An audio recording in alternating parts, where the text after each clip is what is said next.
Welcome. Today we're going to talk about communications and in particular how email has transformed the workplace. Below we have a timeline. That timeline goes back to the 1850s. Communication back then was way different. In fact, we just had snail mail and the telegraph.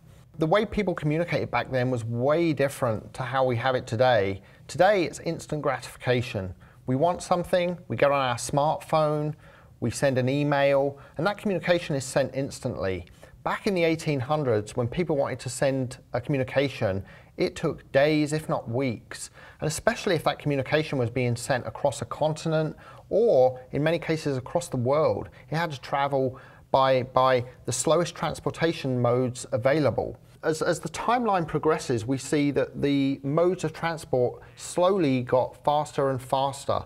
In fact, in the late 1800s, they started laying the first communication lines across the transatlantic, and we had the capability to send telegraphs across the Atlantic.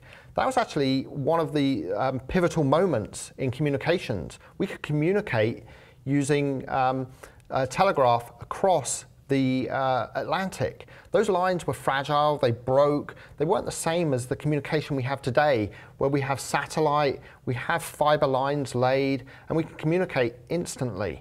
So now we're going to look at some of the pros of how communication has helped us to work better in the environment. Firstly, it has enabled us to work better as virtual teams. Today, we can work anywhere in the world today, and it's the tools that have allowed us to work anywhere in the world today. Email, SMS, all of these tools enable us to work virtually. The old communication tools of mail and telex and all of those tools, that you couldn't work virtually. The second one is it allows us to lower our costs. This is a massive benefit. So we're able to obviously work faster, cheaper, and be more agile in those virtual teams as well. The next benefit is we're able to transfer information a lot faster with no constraints, no time constraints. So time constraints is the next benefit. Moving over here, let's look at some of the constraints that we have. So it's not always a perfect world.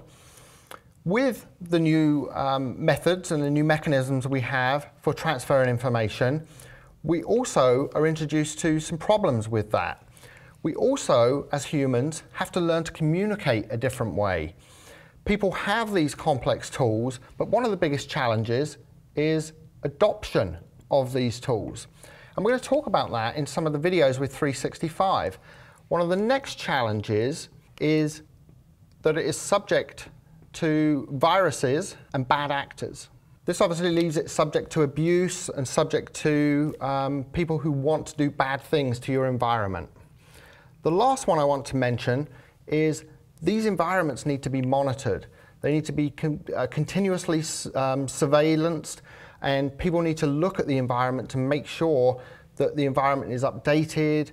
The old mechanisms of communicating, you just sent a letter, it went and you communicated, or you picked up the phone and you talked to somebody.